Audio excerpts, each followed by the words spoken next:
Why you think I speak with such clarity? I'm actually involved in each one of these stories I told you about. In Hollywood, you never expected. They be having these big ass mansion parties, and the mansion party, the whole mansion is a part. I haven't had issues with Puffy. I don't like him like that. Like, I don't like things that he would do. Right. And make me. When they started playing the game, the pause game, I would definitely. That came from Harlem too, by the way. Yeah, it came from Harlem. The nigga Puff was like, yeah, like first he was amping him to get stout. Then he was like, yo. How did you get that footage of Diddy? I figured most journalists would not disclose this. Remember when Katt Williams sat down on Club Shay and said all lies would be exposed in 2024? Well, he wasn't just talking. The man literally predicted everything that's happening with Diddy right now. And according to Katt, the Netflix documentary that just dropped is only showing you half the story. 50 Cent allegedly removed 7 major names from that documentary, and we're not talking about small-time players. These are some of the most protected people in entertainment. I'm going to walk you through every single name, why they got cut, and what Katt Williams knew months before anyone else figured it out. So here's what's actually happening right now. Why you didn't ask him why has he played a woman in more movies than he's played a man? 50 Cent produced this documentary called Diddy the Reckoning for Netflix. It dropped with never-before-seen footage of Diddy right before his arrest. We're talking strategy sessions with his lawyers, behind-the-scenes clips, the whole thing. Diddy's legal team went ballistic. They sent cease and desist letters claiming the footage was stolen, calling it a shameful hit piece. A new Netflix docuseries about Sean Diddy Combs is making headlines for its never-before-seen footage of the... Netflix didn't budge. The documentary aired anyway. Now, Diddy just got sentenced to 4 years for prostitution charges after beating the bigger RICO case. But here's the thing. This story is nowhere near finished. There are over 150 lawsuits coming at him, and some of them involve minors. The feds have already said more charges are possible. The investigation is still active. In fact, prosecutors working Diddy's case are now talking to the prosecutors on Tupac's case. That should tell you how deep this rabbit hole goes. People are also claiming they have tapes ready to leak. Diddy tapes that allegedly show other major celebrities doing things they absolutely do not want the public to see. And this is where Katt Williams comes back into the picture, because Katt didn't just predict Diddy would fall. He predicted exactly who would get protected when it happened. When Katt went on Club Shay Shay back in early 2024, he said something that stuck with people. He said, in 20 years, some people won't do an interview. Well, I'm surprised by the allegations, as surprised as everyone else is. Like, I didn't make the allegations, I didn't tell. They've never been interviewed anywhere. And I'm not talking about one person. What I just told you applies to 7 people. 7 people. He knew there would be 7 names that would never see the light of day. Whether we're talking about tapes or documentaries or anything else, certain people are just untouchable. Katt also said this: all of these big dick deviants are catching hell in 2024. It's up for all of them. Diddy, whoever you are, all lies will be exposed. And then he added, anyone who takes that the wrong way knows why they take it the wrong way. That's the thing about Katt. He doesn't make accusations directly. Why would they be thinking that? Because of the things that you post on Instagram, Yeah, because of the... Look at this. He speaks in a way where the guilty parties know exactly what he's talking about, but he protects himself legally. And now we're seeing it play out exactly like he said. The documentary is out, but 7 names got completely scrubbed. Some of these removals were to avoid lawsuits. Some were to protect victims, and some were because certain people are so powerful that exposing them would have killed the entire project before it ever aired. Let's go through the list.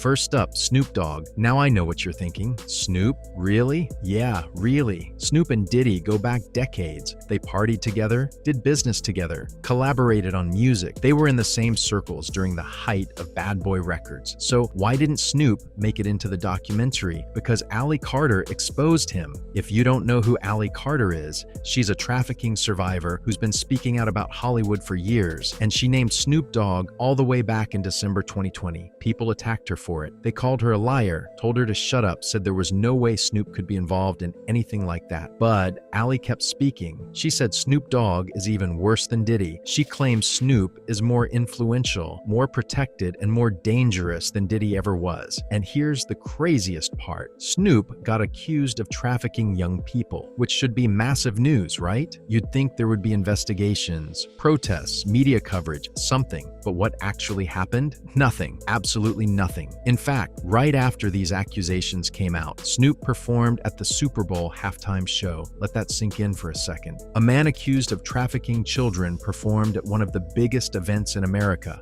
Ally Carter even pointed out the symbolism in that halftime show. She said the letters LVI were dripping like blood. Everyone was too busy making hot wings and posting on social media to pay attention. People canceled Dr. Seuss books and Aunt Jemima syrup over way less. But Snoop got a complete pass. Why? Because Snoop is too connected. He's too protected. If 50 Cent tried to include Snoop in this documentary, it wouldn't get distributed. Some people in hip-hop are untouchable, and Snoop is one of them. So 50 made a business decision. Leave Snoop out. Keep the documentary alive. Next up, Kevin Hart. Kevin's situation is interesting because he's been pretty vocal about the Diddy stuff, but in a very careful way. Kevin used to attend Diddy's famous puffy flavor camps back in the day. If you don't know what those were, just know they were wild. Kevin was in the inner circle. There's even this old footage from years ago where Kevin is in a hotel room with Diddy, and you can tell Kevin knows exactly what kind of environment he's in. In that clip, Kevin keeps saying things like, "I'm not getting on the bed," and "let's angle the camera away from the bed." He's making jokes, but you can see the discomfort. He knows what's up. And then Diddy starts talking about them wrestling over Frosted Flakes when Kevin was younger, and Kevin's face just drops. The whole thing is uncomfortable to watch now, but here's where it gets really interesting. Kevin recently hosted the BET Awards and made some jokes about Diddy that revealed way more than people realized. He joked about not allowing after parties and said, "That's where things get slippery. We're learning a lot about people, aren't we?" Then he added, "God is good all the time," which sounds innocent, but was actually Kevin's way of distancing himself while acknowledging what's happening. Kevin scheduled the BET Awards on a Monday specifically so people would have to go to work the next day. No after parties, no late night events. That wasn't random. That was intentional. Now, Orlando Brown, who's said a lot of wild things over the years, but has also been right about several industry secrets, claimed that Kevin Hart took $50 million to, in Orlando's words, unvirgin his hole. Whether you believe that or not is up to you. But here's what we know for sure. Kevin knows too much about the industry's dark side. He was there. He saw things. He participated in things. But Kevin is too successful now to be dragged into this publicly. He's got movies, streaming deals, comedy specials, endorsements. 50 Cent removed Kevin from the documentary to protect him because protecting Kevin means protecting the entire comedy industry. And 50 wasn't about to open that can of worms. All right, let's talk about Mase. This one is probably the most frustrating because Mase was literally one of Diddy's closest people during the Bad Boy Records era. Mase was at the center of everything. The parties, the business deals, the music. If anyone knows where the bodies are buried, it's Mase. But here's the problem. Mase is silent, like suspiciously silent. It took Mase 10 years to get out of his contract with Diddy. 10 years. And even after he finally got free, Mase doesn't speak badly about Diddy at all. There's this radio interview from V103 where Diddy brought Mase to the station with Dirty Money, and the whole thing was bizarre. Diddy said on air, "Mase is free to work now. He can do whatever he wants." But the way Mase reacted, nervous, surprised, overly grateful, showed he's still being controlled somehow. Mase literally said, "It took me 10 years to get this paperwork." He was shocked that Diddy actually gave him his publishing rights back. He even joked, "I'm not used to Puff doing good stuff." Think about that for a second. A man who worked with Diddy for decades was shocked that Diddy did something good. That tells you everything you need to know about their relationship. So, why did 50 remove Mase from the documentary? Because Mase is either too scared to speak or he's still being influenced somehow. His silence is suspicious. He knows everything but says nothing. Including Mase in the documentary would have opened up questions about why he won't speak up. It would have made people wonder what Diddy still has on him. So 50 decided it was better to just leave him out completely. Now we got to talk about Meek Mill. All right, I'm going to be honest. This one is messy. Meek has been around Diddy and and the industry elite for years. There have been whispers about Meek for a long time, but nothing concrete until recently. Then things started coming out that made people pay attention. Orlando Brown, yeah, him again, made some claims about Meek Mill that got the internet talking. He said, "You can't unreceive what your butthole received." Now that sounds crazy, I know, but Orlando has been calling people out for years, and sometimes he ends up being right. Meek's name kept coming up in these conversations. Then an audio file allegedly featuring Meek Mill leaked online, and people claimed the other voice in that audio was Diddy himself. The clip was explicit and damaging. Jaguar Wright, who's been exposing industry secrets for years, said she believed it was definitely Diddy in that audio. The clip spread all over social media, but got scrubbed from the internet pretty quickly. Meek came out saying he'd pay somebody $100,000 to investigate and prove he has nothing to do with anything related to Diddy. But the rumors persisted. So why did 50 Cent remove Meek from the documentary? Because that audio was never officially verified, including it would have opened 50 up to major lawsuits.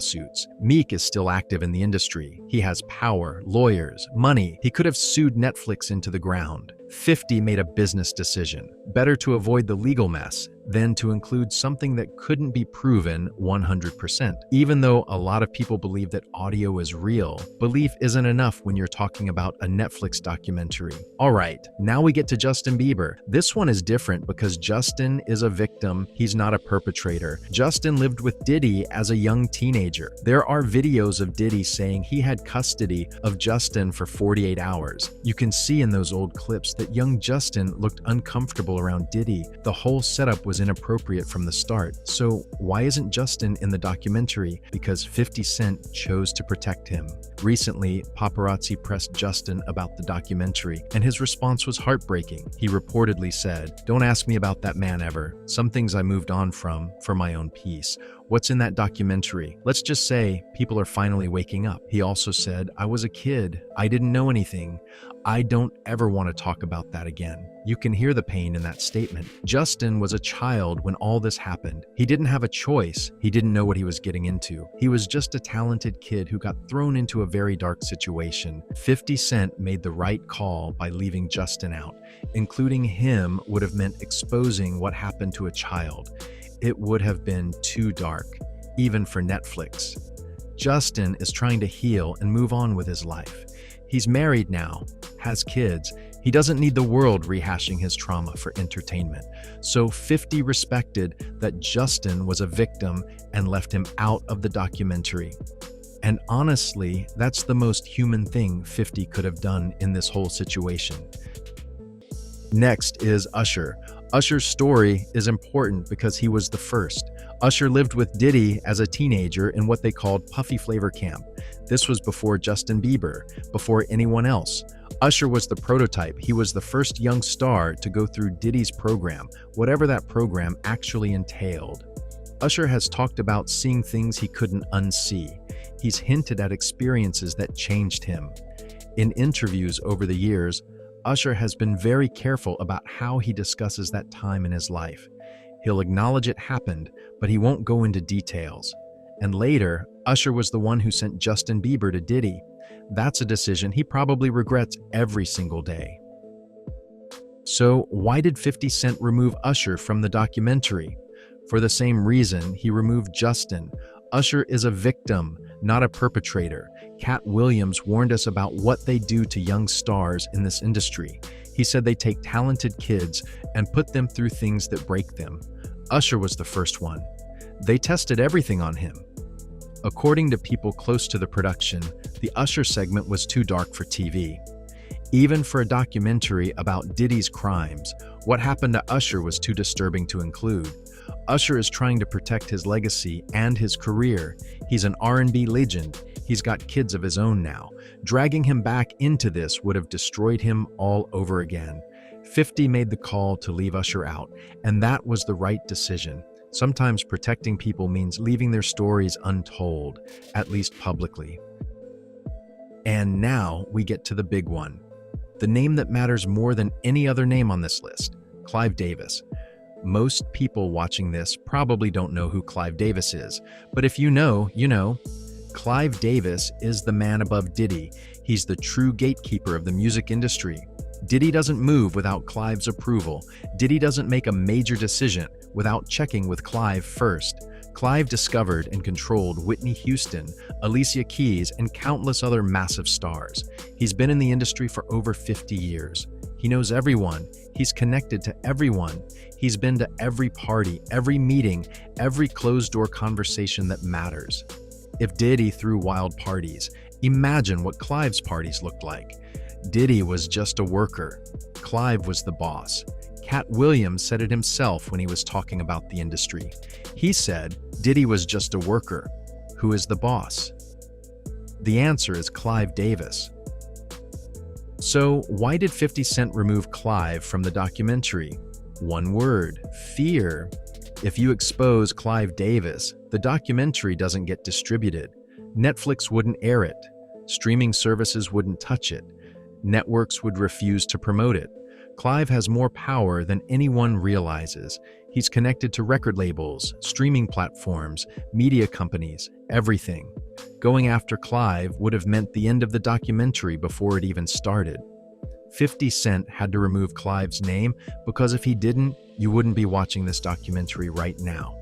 It would have been buried completely. And that's the most important omission on this entire list.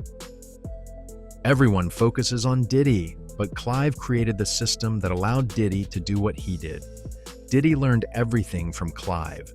The parties, the control, the manipulation, all of it came from watching Clive operate for decades. Taking down Diddy means nothing if Clive stays protected, and that's exactly what happened. The system protects his own. Always has, always will. So there you have it. The 7 names that 50 Cent removed from the Netflix Diddy documentary. Katt Williams told us this would happen. He said all lies will be exposed in 2024, but he also knew the biggest names would stay hidden. He knew certain people were too powerful to touch. From Snoop Dogg to Clive Davis, these names show you how deep the protection goes. Some were removed for legal reasons. Some were removed to protect victims, and some were removed because exposing them would have killed the entire project. The Netflix documentary is just the beginning. More charges are coming for Diddy. The feds are still investigating. The lawsuits keep piling up. And honestly, I think we're going to see more names come out in the next year. Not in documentaries necessarily, but through court cases, leaked testimony, and people finally speaking up. Now I want to hear from you.